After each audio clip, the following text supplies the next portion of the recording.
मैं कर्म योगी दिवाकर बोत्रा आप सबका हार्दिक स्वागत करता हूं अपनी next episode in our series sociology in 10 minutes. आशा करता हूं आप सब कोई इस सीरीज को काफी एंजॉय कर रहे हो and thanks for such a phenomenal response. But do just leave certain comments on the comment sections कि एटलीस्ट और ज्यादा मोटिवेशन हो यार। ठीक है, आज का एपिसोड है एपिसोड नंबर 22। टॉपिक है कार्ल मार्क्स का class and class conflict, one of the most asked question in civil services with respect to Karl Marx. Chapter 4 sociological thinkers and paper 1 of your sociology. 21 episode में काफी journey long रही हमारी। In fact long बहुत ज्यादा तो नहीं रही होगी, लेकिन हमने करीबन करीबन 3 चैप्टर्स पूरे कवर किए और कार्ल मार्क्स काफी हद तक कवर किया। इसके बाद एक और लेक्चर बचता है एलियनेशन का। अगर आप कमेंट्स में मेंशन करते हो कि रेलेवेंस ऑफ कार्ल मार्क्स भी आपको करना है, तो मैं उसके लिए एक सेपरेट वीडियो 10 मिनट का बना लूंगा करंट को अप्लाई करके कि कैसे मार्क्स का रेलेवेंस आज दिखाया जा सकता है। बिफोर दिस एक छोटा सा कोटेशन है, production of too many useful things leads to rise of too many useless people. Sorry, मैं रिपीट कर दे रहा हूं, production of too many useful things gives rise to too many useless people। जितनी ज्यादा यूजफुल थिंग्स बनती जाएगी उतने ज्यादा लोग यूजलेस होते जाएंगे। इनफैक्ट युवा नोआ हरारी जो 21 लेसन्स फॉर 21st सेंचुरी लिखते हैं किताब, वो भी बोलते हैं कि आज जो सबसे बड़ा चैलेंज है वो ब्रेन ड्रेन नहीं है, ब्रेन वेस्टेज नहीं है। In fact tomorrow the people are going to face a question mark on becoming useless. तो फाइट क्लास से निकल के, इनइक्वालिटी से निकल के यूजफुलनेस बनाने में लगी रहेगी हर लोगों की, क्योंकि आर्टिफिशियल इंटेलिजेंस इस लेवल पे स्ट्रांग हो जाएगा। इतने बढ़िया से कनेक्ट हो सकती है चीजें। इससे पहले the festival of sociology which I am not only just excited, we are just excited that कल जस्ट बैच स्टार्ट हुआ and it has been just a phenomenal response from you. Thank you so much. अगर by chance आपने अभी भी join नहीं किया है तो yes, the window is still open but the window is closing soon. Get into the batch. हमने सिर्फ एक ओरिएंटेशन सेशन अभी स्टार्ट की है और अभी ओरिएंटेशन सेशन चल रही है और सिलेबस डिस्कशन चलेगा, और उसके बाद मैं सोशोलॉजिकल थियरीज पे आके चैप्टर 1 उस थियरीज के बाद में चैप्टर 1 से स्टार्ट करूंगा। So believe me, I am not missed anything. Recorded sessions भी मिल जाएगी।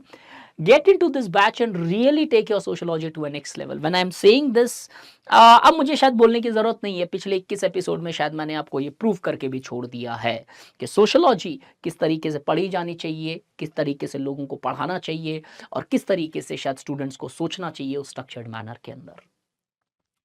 Let's start with class and class conflict. Class and class conflict समझने से पहले मीनिंग ऑफ क्लास पता होना चाहिए, बट हियर मैं सिर्फ मीनिंग ऑफ कार्ल मार्क्स का देखूंगा, क्लास का क्या होता है। Class is understood from an economic perspective, जहां पे कार्ल मार्क्स ने क्लास को इकोनॉमिक्स से जोड़ा। हमने सुपरास्ट्रक्चर और इंफ्रास्ट्रक्चर का मॉडल देखा, किस तरीके से इंफ्रास्ट्रक्चर के अंदर एमओपी, एफओपी, आरओपी होते हैं और किस तरीके के उनके रिलेशनशिप के बेसिस पे क्लास डिटरमाइन करती है।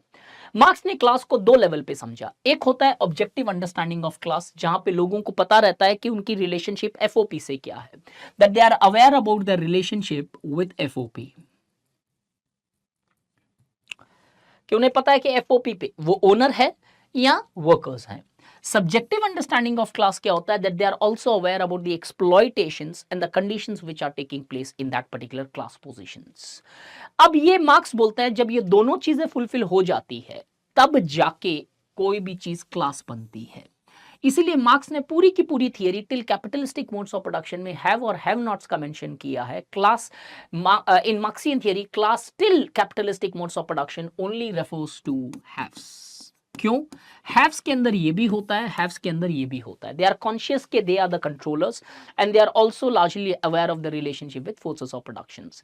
ये क्लास हैव नॉट्स जो है वो बनती है कैपिटलिज्म में। किस सर्कमस्टांसेस पे बनती है? बिकॉज कैपिटलिज्म के अंदर कुछ ऐसे सर्कमस्टांसेस डेवलप हो जाते हैं जो इन हैव नोट्स को क्लास बना देते हैं, जैसे social working conditions, rise of true class consciousness, present of the feeling of alienation etcetera, so on and so fourth. अब कॉन्फ्लिक्ट आती है सोसाइटी में, कॉन्फ्लिक्ट से चेंज आता है, और ये कॉन्फ्लिक्ट कहां पे है? हेगल के लिए आइडियाज में थी, लेकिन मार्क्स के लिए इंफ्रास्ट्रक्चर में है, जहां पे क्लास रहता है, जहां पे क्लास एग्जिस्ट करता है। जब तक आप क्लास नहीं बनोगे, क्लास कॉन्फ्लिक्ट नहीं आएगी, वो माइनॉरिटी रेवोल्यूशन रह जाएगी जो आपने प्रीवियस सेशंस में देखा है। अब क्लास एंटागनिज्म प्रेजेंट होता है till capitalistic modes of production. Capitalistic modes of production के अंदर, और वो इसलिए रहता है बिकॉज फॉल्स क्लास कॉन्शियसनेस है। ये फॉल्स क्लास कॉन्शियसनेस क्या होती है? Where the people are not aware about their subjective understanding of class, that they are not aware about the exploitations. Workers को ज्ञान ही नहीं होता, या फिर हैव नॉट्स को, चाहे वो स्लेव्स हो, सर्व्स हो या प्रोलेटेरिएट्स हो, उनको अंडरस्टैंडिंग नहीं होती है that they are getting exploited. इसके कारण क्लास एंटेगनिज्म चलता है till capitalistic modes of production because of the presence of false class consciousness. लेकिन जैसे ही हम कैपिटलिज्म में आते हैं, कैपिटलिज्म, इस फॉल्स क्लास कॉन्शियसनेस के कारण जो चेंज आती है, बदलाव आती है, वो रेवोल्यूशन से तो आती है, लेकिन वो रेवोल्यूशन माइनॉरिटी होती है जो हैव्स लेके आता है, जो मैंने मेरे मोड्स ऑफ प्रोडक्शन और हिस्टोरिकल मटेरियलिज्म में भी आपको इससे ज्ञात कराया है। इससे आगे बढ़े तो कैपिटलिज्म में क्या होता है? कैपिटलिज्म के अंदर दो क्लासेस होती है, बूर्जुआ और प्रोलेटेरिएट्स। हालांकि पेटी बूर्जुआस का भी कॉन्सेप्ट कार्ल मार्क्स ने दिया था, लेकिन कार्ल मार्क्स बोलते हैं कि कैपिटलिज्म के अंदर प्रोलेटराइजेशन हो जाता है, कि पेटी बूर्जुआस गरीब होते चले जाते हैं और वो प्रोलेटेरिएट के रैंक के अंदर जुड़ जाता है। तो एक्सपेंशन ऑफ प्रोलेटेरिएट हैपेंस। और अब कंडीशंस क्या होते हैं? कैपिटलिज्म में सोशल वर्किंग कंडीशंस होते हैं, तो एक दूसरे को भापना, एक्सप्लॉयटेशंस के, उसको एक्सप्लॉयट किया जा रहा है, प्रमोशन नहीं दिया जा रहा है, देखो ये उसके साथ ही नहीं हो रहा है, ये हम सबके साथ हो रहा है।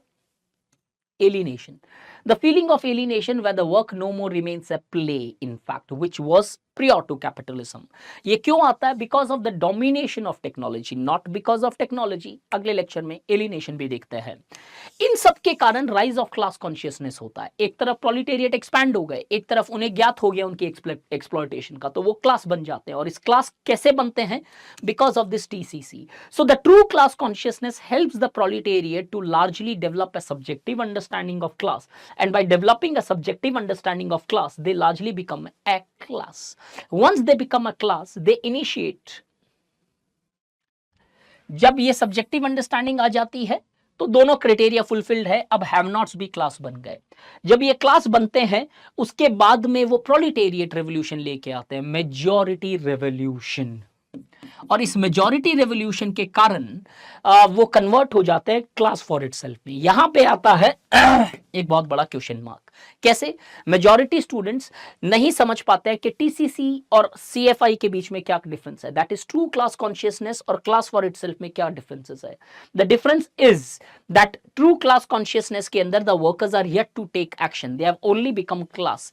When these worker proletariats after becoming a class they take a proletariat revolution, then they become class for itself. तो class for action, class for itself is determined on the basis of action. तो हो ये सकता है कि capitalism के अंदर workers को ज्ञात तो हो गया एक्सप्लॉयटेशन का, लेकिन जब तक वो एक्शन नहीं लेंगे तब तक वो सीएफआई नहीं बनेंगे। और इस एक्शन के बेसिस पे सोसाइटी जाती है सोशलिज्म की तरफ, जहां पे प्रोलेटेरिएट डोमिनेशन होगा। और ये proletariats would largely ensure that the entire wealth of the society is distributed among all the sections, then hence changing the society, ending the process of dialectics and bringing that to the completely egalitarian characteristics which Marx calls as communism. Therefore, class and class conflict is the motor of social change for entire society. This class conflict till the capitalistic modes of productions largely could not be manifest. Only the class antagonism existed because of the presence of false class consciousness. But in capitalism, as Marx advocates that the capitalism carries the seeds of its own destructions, the capitalism forces the rise of true class consciousness, therefore converting the have-nots to class. And by becoming a class, the workers takes an action converting to CFI, and this class for itself largely ends the process of dialectics, bringing the society to an egalitarian stage. अब इस तरीके से अगर आपको पूरी की पूरी understanding, सिर्फ एक एक एस्पेक्ट नहीं, ये तो बहुत डेप्थ है, मैंने 4 क्लासेस के अंदर बहुत अच्छे से कोशिश की है कि आपको सेटिस्फाई कर सकूं as far as the conceptual level is concern. इनके अंदर क्रिटिक, इनके कॉन्ट्रीब्यूशंस, इनकी एनालिसिस बहुत सारे और थिंकर्स में इंक्लूड नहीं कर पाया, बिकॉज 10 मिनट में सारी चीजें करना संभव नहीं है। लेकिन अगर आप कोई सेल्फ स्टडी कर रहे हो because of the financial resources और अदर एस्पेक्ट्स लिमिटेशन, तो एटलीस्ट ये लेक्चर्स आपको हेल्प करे कि जो पढ़ रहे हो उसको और अब अच्छे से समझ सको आप। फिर भी if you are missing something and if you have joined our session now recently, नए ज्वाइनी हो तो do get into the batch and really feel the rhythm of sociology. And I hope you keep enjoying these sessions in the times to come. And I sincerely thank you from the bottom of my heart for giving such a phenomenal response. Do leave a comments if you like these sessions. Thank you. Use the code DIVLIVE. सिर्फ एक दिन हुआ अभी class को start हुए हुए. You will enjoy the sessions and you will improve the scores.